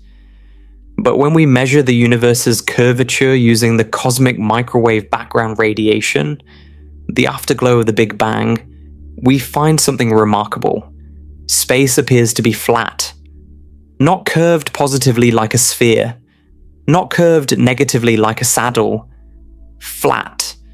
Within our ability to measure. The measurements are precise to about 0.5%. And within that precision, space shows no curvature at all. A flat universe could be infinite. It could extend forever in all directions, with no edges, no boundaries, no end. Just space going on, filled with galaxies and stars and voids, forever. If the universe is truly infinite, then our observable universe, vast as it seems with its 93 billion light-year diameter, and its 2 trillion galaxies, and its 200 sextillion stars, represents exactly 0% of the total. Let that sink in. 0%. Any finite number, no matter how large, is 0% of infinity. Our entire observable universe, everything we discussed, every galaxy and supercluster and cosmic wall, all of it would be mathematically nothing compared to an infinite whole. In an infinite universe, something extraordinary happens. Everything that can happen does happen. Somewhere. This isn't mysticism or speculation. It's a straightforward consequence of infinity combined with the finite number of ways particles can be arranged. There are only so many ways you can arrange the particles in a given volume of space. The number is enormous, incomprehensibly large, but it's finite. If you have infinite space, you eventually run through all possible arrangements, and then they start repeating. In an infinite universe, there would be other regions of space identical to our observable universe, other Milky Way galaxies, other solar systems exactly like ours, other Earths with other versions of you reading these exact words right now. This isn't philosophy, it's mathematics. If the universe is infinite and roughly uniform, which our observations suggest it is, then there are infinite copies of everything. Infinite versions of you making every possible choice, every decision you've ever agonized over. Somewhere in the infinite cosmos, another you made the opposite choice. Every path not taken is being walked by another version of yourself, impossibly far away, forever beyond contact. The nearest copy of our observable universe, if the universe is infinite, would be staggeringly far away. Calculations suggest it might be 10 to the 10 to the 118 meters distant. That's a number so large that writing it out would require more digits than there are atoms in the observable universe. It's not a distance you can travel. It's not even a distance you can meaningfully think about. But if the universe is infinite, that copy exists. It has to. Mathematics demands it. But even if the universe isn't infinite, current estimates suggest it's likely far larger than what we can observe. And here, the numbers start to become genuinely frightening. Some cosmological models, based on measurements of the universe's flatness and the physics of cosmic inflation, place the total size of the universe at least 250 times the diameter of the observable universe. The observable universe is 93 billion light years across. 250 times that is over 23 trillion light years. But that's diameter. Volume scales as the cube of diameter. A universe 250 times wider would be about 15 million times larger by volume than what we can see. Everything I've described. Throughout this journey, the 2 trillion galaxies, the cosmic web stretching billions of light years, the great walls and voids, all of it would represent less than 1/15 millionth of the total universe. Imagine our observable universe as a grain of sand. The total universe in this conservative estimate would be a beach ball. our entire cosmic horizon, everything humanity has ever observed or ever will observe, would be one tiny grain within a much larger sphere. But other estimates go much further. Some models suggest the universe could be 10 to the 23rd times larger than the observable universe. That's a 1 followed by 23 zeros. 100,000 billion times larger. If this is true, then even calling the observable universe insignificant would be a dramatic overstatement. The observable universe would be to the total universe what a single proton is to the entire observable universe. Smaller, actually. Much smaller. It would be a rounding error in a rounding error. And some estimates go further still. Certain inflationary models suggest the universe could be 10 to the 10 to the 122 times larger than what we can observe. That number is so large that there's no meaningful way to write it, comprehend it, or compare it to anything. It's not just big. It's a number that breaks the concept of numbers. If any of these estimates are correct, then our entire journey tonight, from Earth to the Moon, to the Sun, to nearby stars, to the Milky Way, to the local group, to Laniakea, to the cosmic web, to the observable universe itself, all of it has been describing something so small, it essentially doesn't exist on the scale of the whole. And there's another complication that makes this even more disturbing. The universe is expanding, and that expansion is accelerating. Something is pushing space apart, stretching it at an ever-increasing rate. We call this something dark energy, but that name just labels our ignorance. We don't know what dark energy is. We just know it's there, making up about 68% of the universe's total energy content, pushing everything apart faster and faster. This accelerating expansion has a profound and disturbing consequence for the future. Distant galaxies are receding from us not because they're moving through space, but because the space between us and them is expanding. Think of raisins in rising bread dough. The raisins aren't moving through the dough, but as the dough expands, the raisins get farther apart. The farther apart two raisins start, the faster they separate, because there's more expanding dough between them. The same principle applies to galaxies. The farther away a galaxy is, the faster it appears to recede. This relationship is called Hubble's law, and it's been measured precisely. The universe is expanding at about 67 kilometers per second per megaparsec. That means for every megaparsec of distance, about 3.26 million light years, galaxies are receding an additional 67 kilometers per second. At a certain distance, this recession velocity exceeds the speed of light. Galaxies beyond this point are moving away from us faster than light can travel toward us. Their light is trying to reach us, but the space it's traveling through is stretching faster than the light can cross it. It's like trying to swim toward shore while a current carries you out to sea faster than you can swim. This doesn't violate Einstein's theory of relativity. The galaxies themselves aren't moving through space faster than light. They're essentially stationary in their local region of space. But the space between us and them is expanding so rapidly that the total distance grows faster than light can close it. Relativity says nothing can move through space faster than light. It says nothing about space itself expanding. This creates a true horizon, an absolute boundary beyond which we can never see, never communicate, never interact.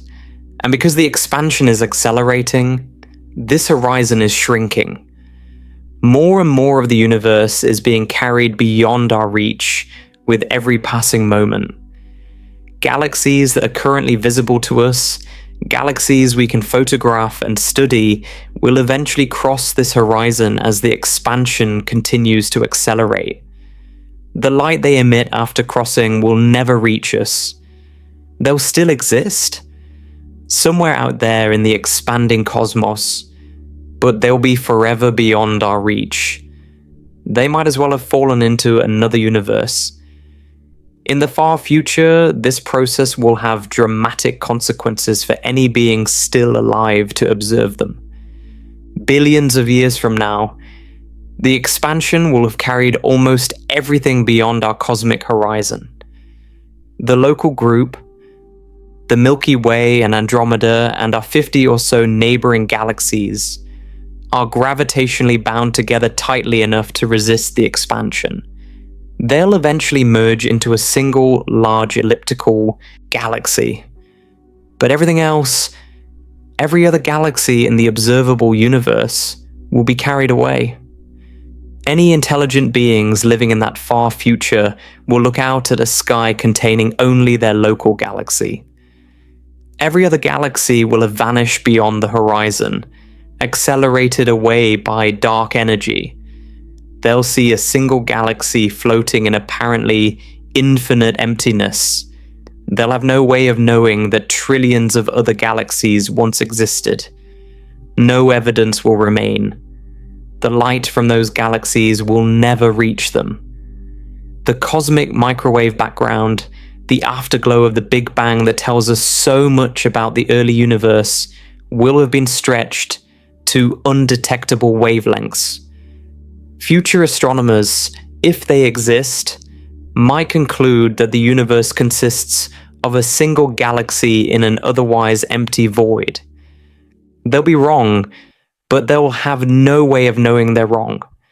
The evidence will be gone, carried beyond the horizon by the relentless expansion of space. This brings us to one of the most unsettling questions raised by the scale of the observable universe. If there are 200 sextillion stars, if planets are common around those stars, if the universe is almost 14 billion years old and has been producing galaxies for most of that time, then where is everyone else? This question, known as the Fermi paradox, after physicist Enrico Fermi, who famously asked, "Where are they?" becomes more troubling the larger we understand the universe to be. Consider the numbers. The Milky Way alone contains between 100 billion and 400 billion stars. Conservative estimates suggest at least 1 in 5 stars has an Earth-sized planet in its habitable zone. That's tens of billions of potentially habitable worlds in our galaxy alone. Multiply that by 2 trillion galaxies, and the number of potential homes for life becomes staggering. The universe is almost 14 billion years old. Earth is only 4.5 billion years old. There are stars and planets out there that formed 10 billion years ago, more than 5 billion years before our solar system even existed. If intelligent life arose on any of those older worlds, they've had billions of years to develop technology, to spread across their galaxies, to make their presence known, and yet the cosmos appears silent. We've searched for radio signals from other civilizations and found nothing conclusive. We've looked for evidence of massive engineering projects, the signatures of civilizations harnessing the energy of entire stars, and seen nothing. The universe seems empty of intelligence, or at least empty of intelligence that wants to be found or can be detected. This silence is strange, deeply strange. Given the size and age of the cosmos, we should not be alone. The numbers scream that intelligent life should be common. Yet, the evidence suggests we might be among the first, or among the few, or possibly unique. Perhaps life is rarer than we think. Perhaps the jump from simple chemistry to self-replicating molecules is incredibly improbable. Perhaps single-celled life is common, but complex multicellular life is rare. Perhaps intelligence is a fluke, an evolutionary accident that almost never happens. Perhaps civilizations regularly destroy themselves shortly after developing powerful technology. Or perhaps the universe is simply too vast. Perhaps civilizations exist in abundance but are separated by distances so extreme that contact is impossible. Perhaps the speed of light isn't just a speed limit, but a prison wall, keeping everyone isolated in their own cosmic neighborhoods. Perhaps the universe is full of intelligent life that will never meet, never communicate, never know of each other's existence. If that's true, then the loneliness we face isn't temporary. It's fundamental. The same vastness that makes the universe terrifying also makes it isolating. We might be surrounded by kindred minds, by other species asking the same questions we ask, and we might never find them. They might be watching their own night skies, wondering if anyone else is out there, never knowing that we exist. The scale of the observable universe doesn't just dwarf us. It might separate us permanently from any others who share our situation. This is the loneliness the cosmos has in store. Not just the loneliness of vast distances, the loneliness we've been exploring throughout this journey, but the loneliness of being cut off from most of reality by the expansion of space itself. The universe will slowly disappear galaxy by galaxy until only the local group remains, isolated and alone in apparent emptiness. There are theories that go even further than a single vast universe. Theories that make even an infinite universe seem small. The multiverse hypothesis suggests our universe might be just one of many. Not many in the sense of several or dozens, many in the sense of infinitely many, or at least incomprehensibly many. Different versions of multiverse theory arise from different areas of physics, but they share a common and staggering implication. What we call the universe, everything we can observe and everything beyond our observable horizon, might be just one bubble in an infinite foam of universes. Eternal inflation theory provides one path to this conclusion. In the standard model of cosmology, the Big Bang was followed by a brief period of incredibly rapid expansion called inflation. In a tiny fraction of a second, the universe expanded by a factor of at least 10 to the 26th, smoothing out irregularities and setting the stage for the cosmos we see today.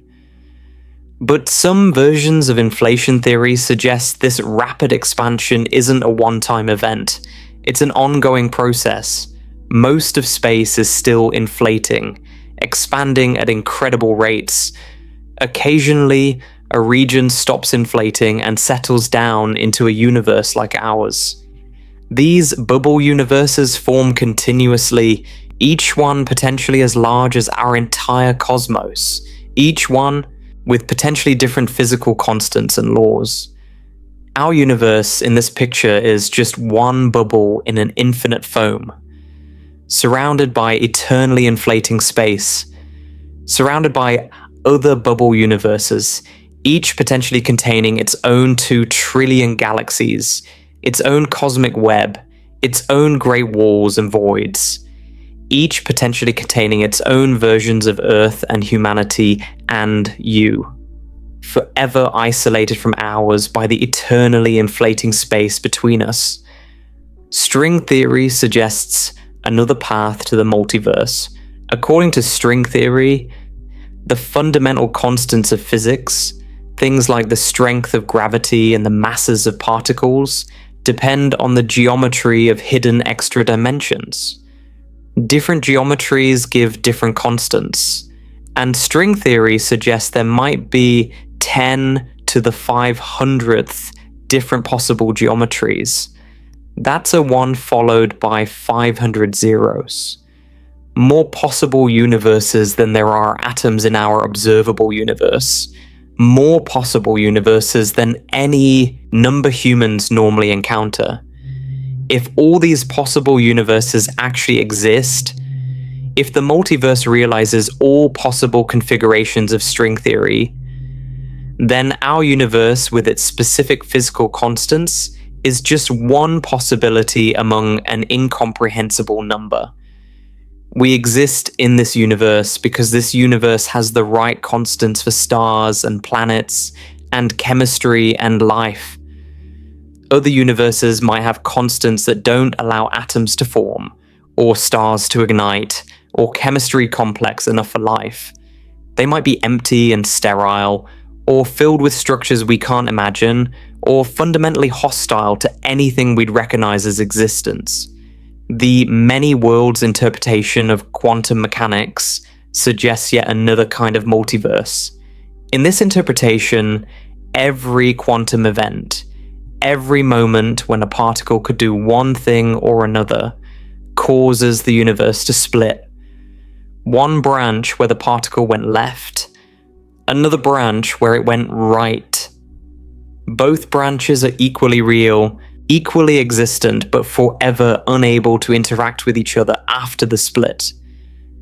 If this interpretation is correct, then the number of universes is increasing exponentially with every passing instant. By the time you finish reading this sentence, an incomprehensible number of new universes have branched off from this one.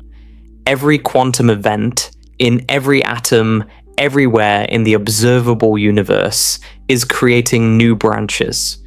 The multiverse is exploding in complexity faster than any finite number can track. These ideas are speculative. I want to be clear about that. We have no way to test them. We have no way to observe other universes or other branches or other bubbles in the eternal inflation. They might be untestable in principle, which makes some scientists uncomfortable calling them science at all. But they're not fantasy either. They arise naturally from well-established physics. Eternal inflation follows from our best models of cosmic inflation. The string theory landscape follows from our best attempts to unify physics. The many worlds interpretation is a serious proposal by serious physicists trying to make sense of quantum mechanics. These ideas might be wrong, but they're not crazy. They're genuine possibilities that our best theories suggest might be real.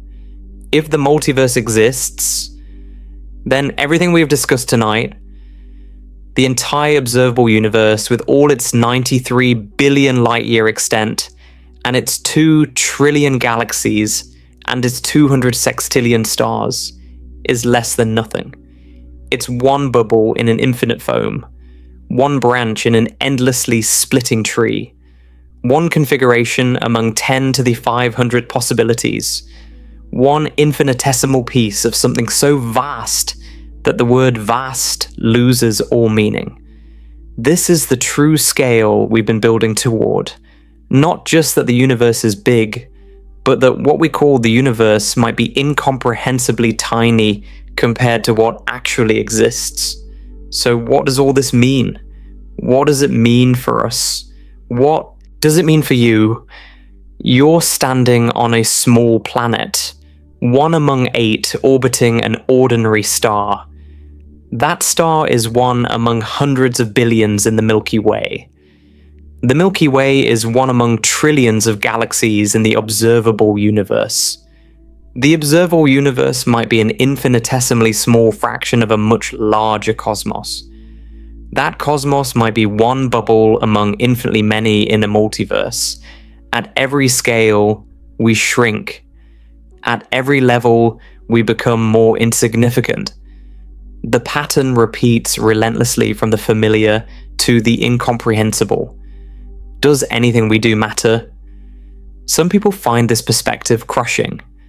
The realization that we're so small, so brief, so cosmically insignificant can trigger genuine existential dread. If the universe is this vast, if we're this tiny, what's the point? Why does anything matter? Why should we care about our lives, our relationships, our struggles, when all of it plays out on a scale so small it rounds to zero? I understand that reaction. It's natural. Our minds evolved to care about things at human scales, things that matter for survival and reproduction, things that affect our tribes and families. We're not built for cosmic perspective. It can feel crushing because it is crushing if you approach it with the wrong expectations. But I want to suggest a different way of seeing this. The vastness of the cosmos doesn't diminish us. In some ways, it makes us more remarkable. Consider what you actually are. You're made of atoms that were forged in the hearts of stars that died billions of years ago. Heavy elements like carbon, oxygen, iron, the stuff your body is built from. These didn't exist in the early universe. They were created inside stars through nuclear fusion, then scattered across space when those stars exploded. Those atoms drifted through the void for billions of years, eventually coalescing into a cloud of gas and dust that collapsed to form our solar system. Some of those atoms ended up on Earth, and some of those atoms ended up arranged in the specific pattern that is you. You're not just in the universe, you're made of the universe. You're a piece of the cosmos that has arranged itself into a pattern capable of looking back at the rest of the cosmos and wondering about it. You're a way for the universe to know itself. In all this vastness, as far as we know, this is extraordinarily rare. Earth might be one of the only places in the observable universe where matter has organized itself into structures capable of contemplation. Consciousness might be an almost miraculous fluke, a statistical anomaly in a cosmos of unconscious matter and energy and space. Intelligence capable of comprehending cosmic scales, of doing the mathematics and building the telescopes and piecing together the story of the universe that might be rarer still. The cosmos has produced black holes and neutron stars. It has produced galaxy clusters and great walls stretching billions of light years. It has produced structures vast beyond imagination. But as far as we can tell, it has only rarely produced beings who can think about these things. Beings who can ask questions and seek answers. Beings who can feel wonder and fear and love and curiosity. That makes you, despite your smallness, remarkable. You're not just small. You're small and aware. You're small and curious. You're small and capable of understanding your own smallness. That's different from simply being small.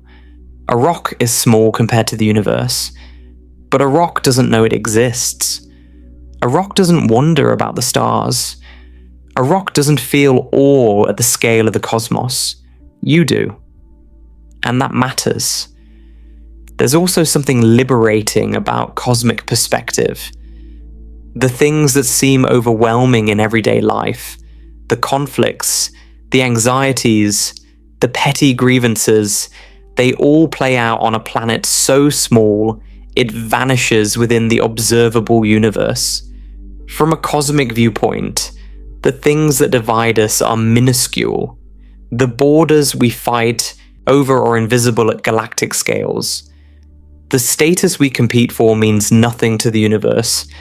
The slights we resent, the grudges we carry, the fears that keep us awake at night, all of it is happening on a mote of dust, floating in a sunbeam. This doesn't mean our problems don't matter. They matter to us, and we're the ones living them. Pain is real. Suffering is real. Love and joy and connection are real. These experiences don't become less valid because they happen on a small planet in a vast universe. But cosmic perspective can help us hold them more lightly. It can help us step back from the intensity of the moment and see that while our struggles are meaningful, they exist within a context so vast that perspective becomes a form of wisdom. The astronomer Carl Sagan understood this deeply. When Voyager 1 was leaving the solar system in 1990, Sagan requested that it turn its camera around and take one final picture of Earth from beyond the orbit of Neptune. In that image, Earth appears as a tiny blue speck, less than a single pixel, suspended in a band of light scattered by the camera's lens. Sagan wrote about the image with profound eloquence. He noted that everyone who ever lived on that pale blue dot. Every king and peasant, every hero and coward, every creator and destroyer of civilization, every mother and father, every hopeful child, every inventor and explorer, every saint and every sinner in the history of our species lived there, on that mote of dust suspended in a sunbeam. Our posturing, Sagan wrote, our imagined self-importance, the delusion that we have some privileged position in the universe, all of it is challenged by this point of pale light. Our planet is a lonely speck in the great enveloping cosmic dark. But Sagan didn't conclude with despair. He concluded with a call for kindness and stewardship. Since there's no evidence of any other place we can migrate to in the near future, we have to deal with one another. We have to care for this pale blue dot. It's the only home we've ever known. Cosmic perspective doesn't mean nothing matters. It means everything matters here. This planet, these people, this moment, because we're all we've got. Because we're the only witnesses to the vast cosmos who live on this particular mote of dust. Because the vastness out there makes the connection right here even more precious. The true scale of the observable universe is terrifying. The numbers are so large they break comprehension. The distances are so vast they isolate everything from everything else. The possibility that our observable universe is infinitely tiny compared to the whole is vertigo-inducing. But the terror comes from expecting the universe to be sized for us. From expecting it to care about us. From expecting it to make us feel important or comfortable or secure. The universe makes no such promises. It simply exists. Vast beyond imagining. Ancient beyond reckoning. Indifferent to our feelings about it. When we release those expectations, when we accept that the cosmos is what it is regardless of our preferences, the terror can transform into wonder. Wonder at the fact that anything exists at all rather than nothing. Wonder at the complexity that emerges from simple physical laws. Wonder at the improbability of consciousness arising from unconscious matter. Wonder at the privilege of being among the few arrangements of atoms that can contemplate the whole. You exist. Against odds so astronomical they can't be calculated. You're conscious, aware, capable of wondering about the stars. In a universe that's almost entirely vacuum and rock and fire and ice, you're something different. Something that thinks and feels and loves and fears and hopes. Tonight, you've traveled across scales that span roughly 40 powers of 10. From a kilometer you can walk in 10 minutes to an observable universe 93 billion light years across. From the familiar to the incomprehensible. From Earth to the edge of everything we can see. And you've glimpsed the possibility that even this incomprehensibly vast observable universe might be nothing. A bubble in infinite foam, a grain of sand on an endless beach, a single thought in a mind that thinks forever. This is your context. This is where you live.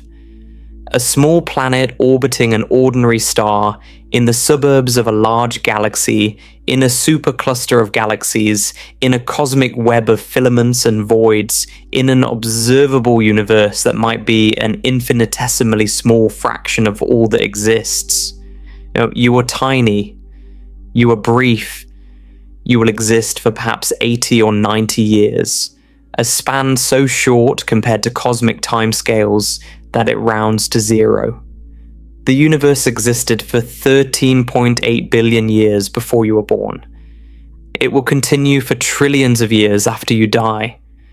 Your entire life is less than a single tick of the cosmic clock. And yet you're here, aware, reading these words, thinking about the scale of everything. That's not nothing. In a universe this vast, in a cosmos this ancient, in an existence possibly infinite in extent, the fact that you're here and aware is remarkable.